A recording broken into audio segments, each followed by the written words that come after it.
Hi, I'm Angel Lopez, and I'm here to talk to you about raising the federal minimum wage to $15 to help out agricultural jobs and other jobs across America. So I grew up in an agriculture area like Watsonville and Oxnard in California, and I have seen the labor of my family and other migrant field workers go on for too long with unfair pay. I personally experienced working in the fields, working for a minimum wage, from sunrise to dusk, picking berries, working long hours just to make ends meet. The problem at hand is that minimum wage is too low for agricultural jobs, and not just this type of job, but many others across the U.S. Currently, the minimum wage in Watsonville is $12 an hour. For many families, this is just not enough, especially a single person. Uh, Having a low minimum wage makes for low morale and stress, causing mental health to take a downfall.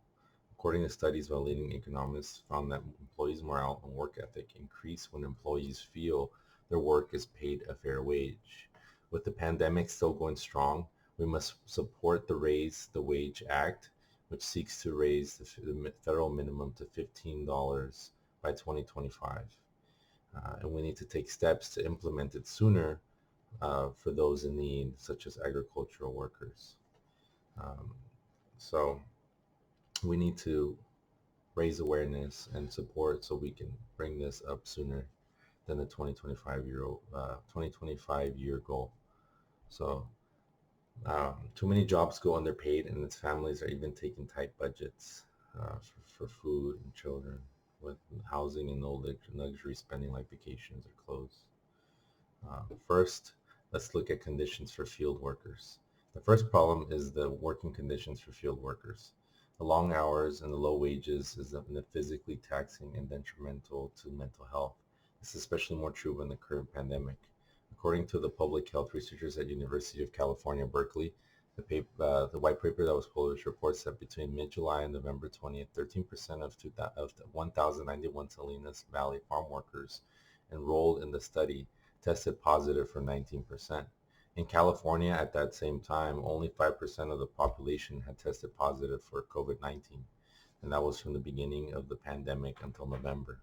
By the end of October, about 20% of farm workers recruited from those studies tested positive for antibodies for COVID-19. This indicates prior infection during that period. So essential workers are left unprotected and underpaid. Imagine working for a minimum wage and with a doubled and higher chance to contract COVID-19. Low wages and food insecurity make farm workers fearful of missing work when sick. More than 58% of individuals who were infected say they continue to go to work, fearing to lose their job and not being able to provide. The field worker community also faces higher rates of medical conditions like um, diabetes, that make COVID-19 infections even harsher to survive.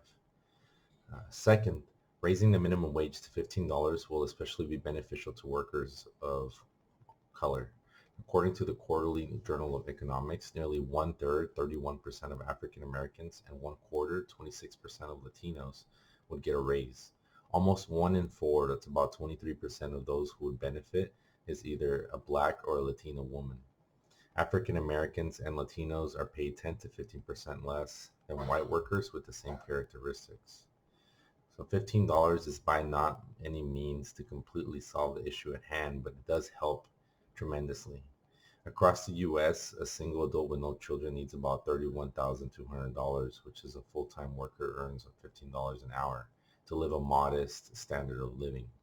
According to the Family Budget Calculator, that gives a more accurate and complete measure of economic security in America, a single adult with no children would need an annual income of $50,856 to live a modest yet adequate standard of living in Watsonville, California.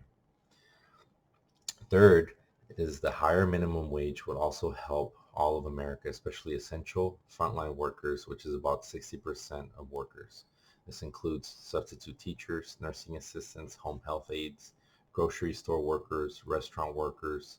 10 million workers in healthcare, education, construction, manufacturing would get a raise. That's 31% of workers.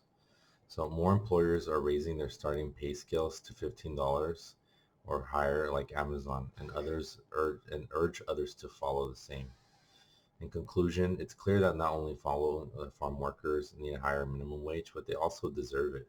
Helping support higher federal minimum wage would also boost our economy and help not only Latinos and African Americans, but all Americans.